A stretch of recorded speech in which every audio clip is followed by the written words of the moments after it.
역사상 가장 위대한 고백, 어거스틴의 고백록 해설 5번째로 오늘은 억지로 맡은 사제직이라는 주제로 함께 살펴보겠습니다.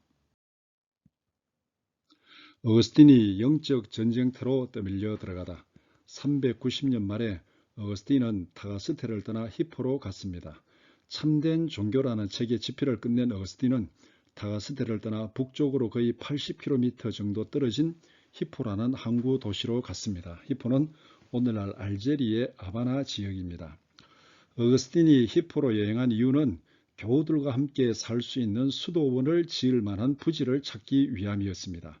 어거스틴은 승직을 맡을 수도 있다는 두려움 때문에 가톨릭 주교가 없는 도시에는 가지 않으려고 조심했습니다. 당시 히포에는 발레리우스라는 주교가 있었기 때문에 어거스틴은 일요일에 교회에 가도 안전하리라고 생각했습니다. 하지만 발레리우스는 이 재능 있는 방문객의 명성을 익히 알고 있었기 때문에 신도들에게 자기를 도와줄 사제가 필요하다는 말을 하기 시작했습니다. 사람들은 어거스틴의 이름을 연호하면서 이에 응답했습니다. 그들은 신도석에 있던 어거스틴의 등을 떠밀어 주교의 자리로 나가게 했습니다. 머뭇거리던 어거스틴은 사람들의 손에 잡아채이듯이 앞으로 끌려 나갔습니다. 사제직을 맡게 된 것은 어거스틴이 의지적으로 선택한 것이 아니었습니다. 그의 편지에서 말하기를 어떤 힘이 그에게 작용하였으며 그것은 자기가 저지른 죄에 대한 하나님의 벌이라고 결론 지을 수밖에 없다고 했습니다. 성직 서품은 자신이 바라는 높은 영적인 기준을 유지하는 것을 훨씬 어렵게 만든다고 생각했습니다. 자신이 바랐던 금욕을 지키는 수도자는 자신이 원하는 사람들과 자신이 원하는 삶의 환경에서 하나님을 열망하는 삶을 살면 되었습니다. 그러나 성직자들은 여러 가지 문제들이 얽히고 설킨 전쟁터와 같은 삶의 현장에 뛰어들어서 전쟁을 수행하는 전사로 살아가야 했습니다. 어거스틴은 자신이 매우 어려운 직책을 맡게 되었다는 것을 알았습니다. 성직 서품에 대한 두려움. 어거스틴은 사제직은 매우 진지한 일이자 삶과 죽음이 달린 문제라고 말했습니다. 왜냐하면 어거스틴이 당면한 히포의 상황은 많은 것들이 위태로운 상태였습니다. 어거스틴은 교구민들이 사악했다고 말했습니다. 첫 번째 사악함의 특징은 공연과 유혈 스포츠에 깊이 빠져 있었습니다. 두 번째는 성인과 순교자의 무덤가에서 축제라는 이름으로 술판을 벌이는 것이었습니다. 세 번째는 북아프리카 지역에서 가장 명백한 무질서의 근원은 도나투스파 교회였습니다. 도나투스파는 숫자적으로 어거스틴의 교회보다 훨씬 우세했습니다. 어거스틴은 성직을 맡는 것을 극도로 두려워하고 거절했습니다. 어거스틴은 자신에게 사제직을 맡기려는 발레리우스에게 이렇게 질문했습니다. 내가 죽으라고 명하시는 건가요, 발레리우스 신부님? 이 질문은 사제직을 맡게 되면서 그가 겪은 위기가 얼마나 심각한 것이었는지를 보여줍니다. 그는 혼자 있을 때는 계속 하나님께 애원하면서 무릎을 꿇고 매달렸습니다. 그는 성직 서품을 받느니 차라리 죽기를 바랐지만 하나님이 나를 이기셨다고 주장했습니다. 모든 힘과 수단을 다 동원해서 사제직을 모면하려고 했지만은 결국에는 받아들일 수밖에 없었던 것도 다 하나님의 뜻이었습니다. 어거스틴은 성직 서품을 자신이 지은 죄에 대한 벌이라고 생각했습니다. 어거스틴은 이렇게 고백했습니다. 나는 내가 지은 죄와 엄청나게 비참한 모습 때문에 두려워졌고 마음속으로 불안해서 고독 속으로 도망칠 생각까지 했다. 도망치려고 생각하던 그는 하나님의 말씀에 의해 방향을 바꾸었습니다. 어거스틴은 고린도후서 5장 15절을 읽었습니다. 그가 모든 사람을 대신하여 죽으심은 살아있는 자들로 하여금 다시는 그들 자신을 위하여 살지 않고 오직 그들을 대신하여 죽었다가 다시 살아나신 이를 위하여 살게 하려 함이라. 어거스틴은 위기에 처했을 때 이 말씀을 읽고 사제직을 자신에 대한 하나님의 부르심으로 받아들였습니다. 많이 교도들을 회심시키려고 노력하다. 사제가 된 어거스틴이 시작한 일은 세 가지였습니다. 첫 번째는 많이 교도들의 질문에 진리의 복음으로 답변하는 일이었습니다. 그와 동시에 그를 반대하는 도나투스파를 공격하는 일에도 가담했습니다. 세 번째는 그의 영적인 멘토였던 암브로시우스 주교가 밀라노에서 금지했던 것처럼 기독교의 타락한 풍습을 고치는 것이었습니다. 이런 상황에서 공격적이고 적대적인 글이 그의 작품의 특징이 되었습니다. 현대인들이 그의 성격에 대해 받은 인상은 많은 부분 이런 특징에서 생겨난 것입니다. 도나투스파와 마니 교도들을 상대로 한 논쟁에서는 사랑이 별로 눈에 띄지 않을 수도 있지만 그는 항상 자신이 그들과 하나님의 관계를 염두에 두고 그들을 위해서 상대해 주는 것이라고 여겼습니다. 어거스틴은 한때 그와 함께 마니교에 푹 빠져 있었던 호노라투스를 생각했습니다. 그는 자신이 과거 6년 동안 종종 곰곰이 생각한 의문을 호노라투스에게 명쾌하게 제시했습니다. 그것은 바로 권위와 이성의 관계, 그리고 이 두 가지와 신앙의 관계였습니다. 그는 성경을 철저히 연구함으로써 그 의문을 해결할 수 있다고 제안했습니다. 마니교에서 돌아선 어거스틴은 다른 마니 교도들을 회심시키려고 노력했습니다. 어거스틴은 믿음이 모든 이해에 선행해야 한다고 다시 주장했습니다. 믿음은 우리의 목적인 행복을 달성하고 즐길 수 있게 해주는 수단으로 사용해야 한다. 그는 자신이 젊었을 때 북아프리카에서 마니 교도를 믿으라고 설득했던 사람들에게 이제는 그리스도의 복음을 전했습니다.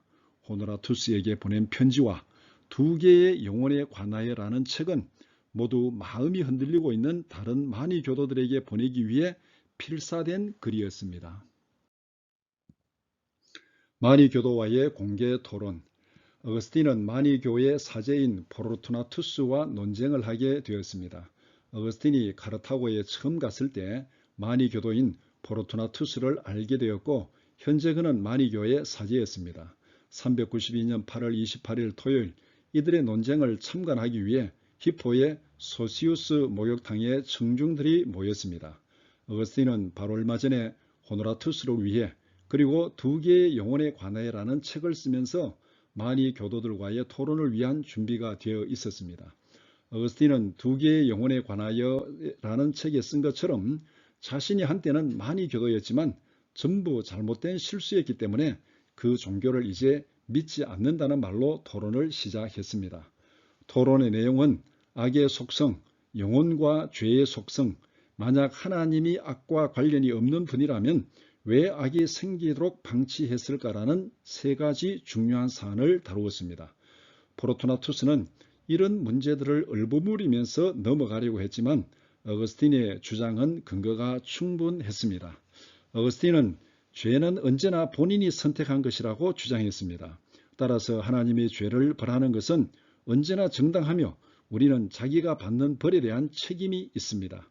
어거스틴이 생각하기에 모든 죄는 요한복음의 주장처럼 정욕 또는 탐심의 뿌리를 두고 있었습니다. 포르투나투스는 마니가 그랬듯이 모든 악의 뿌리를 훨씬 광범위하게 생각했습니다. 그는 정욕은 그저 악의 작디 작은 일부분일 뿐이라고 말했습니다. 물질적인 우주 전체는 그 구성 물질 때문에 이미 사악해진 상태라고 주장했습니다.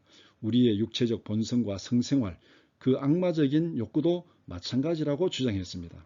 이런 포르투나투스의 주장에 대해서 어거스틴은 마니교의 이원론을 강하게 거부했습니다. 어거스틴은 포르투나투스가 내놓은 모든 주장에 대해 명확한 답변을 제시했습니다.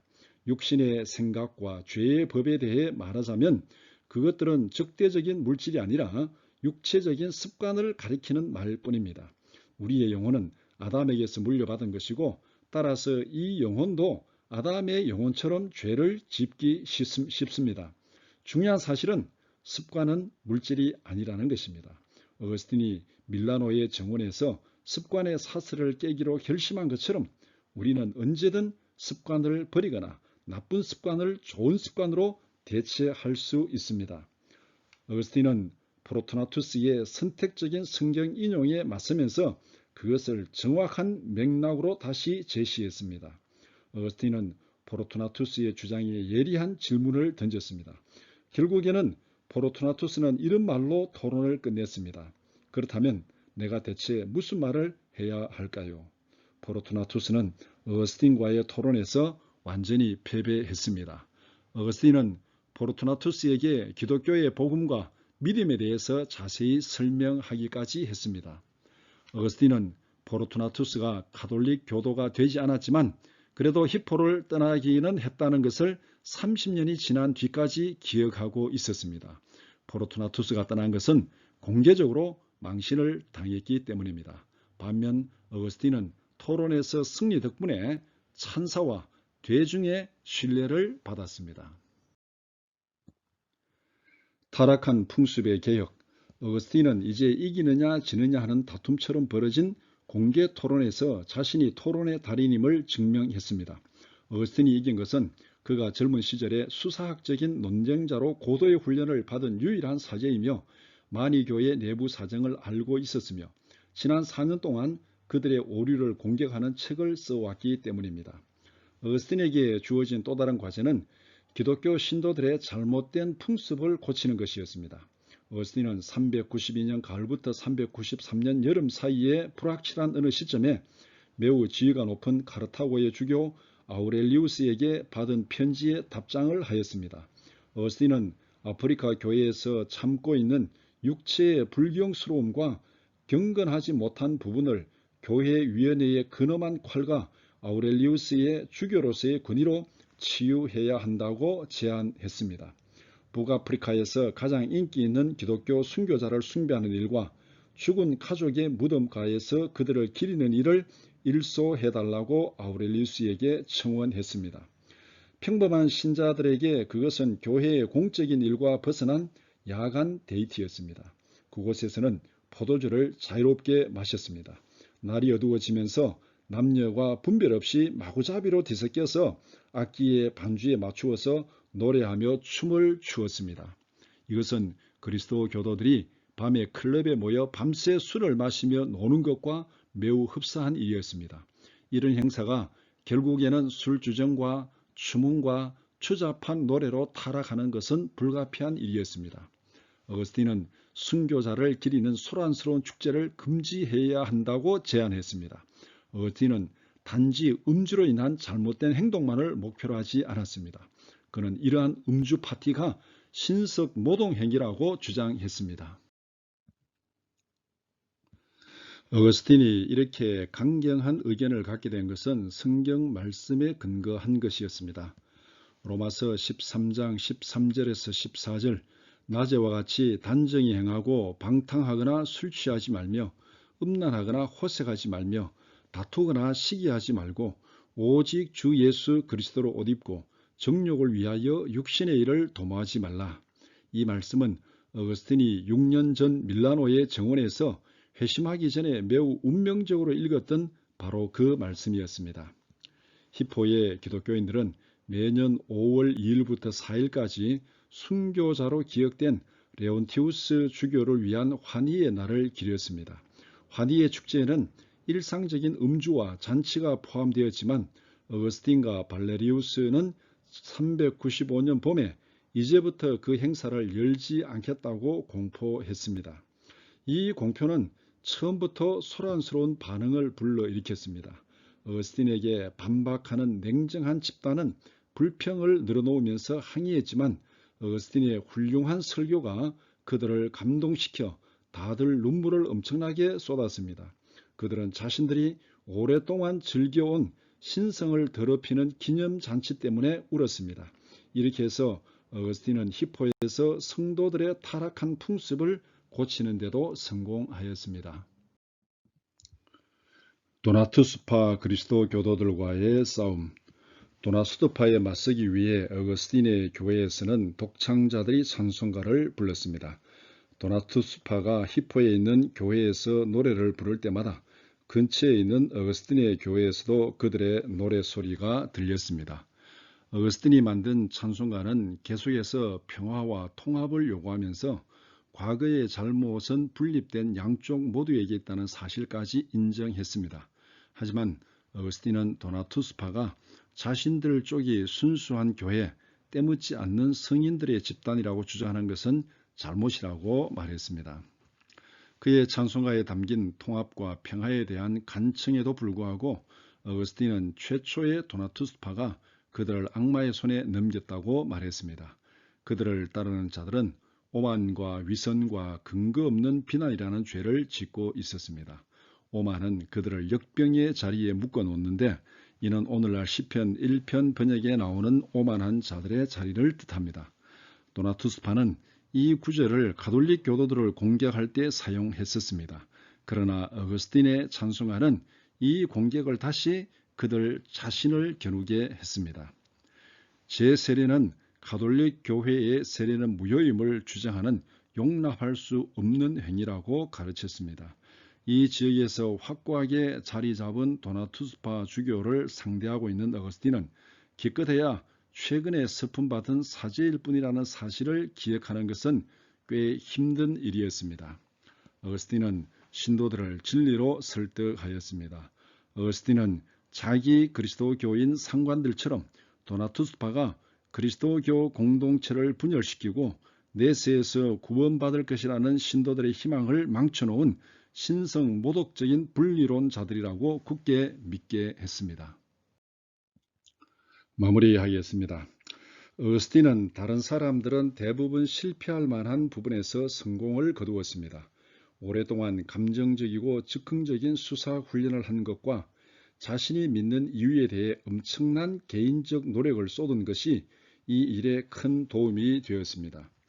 또 형편없이 시작된 그의 사제일이 그 이후 얼마나 멀리까지 진척되었는지를 보여주고 있습니다.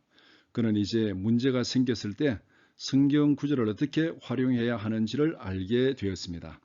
어거스틴은 이제 사제직 앞에서 도망치려는 사람이 아니라 삶의 현장에서 영적 전쟁을 진두지휘하는 용감한 전사가 되었습니다. 그의 외형은 양과 같이 보였지만 그의 내면에는 사자가 있었습니다. 오늘은 여기까지입니다. 끝까지 들어주셔서 감사합니다.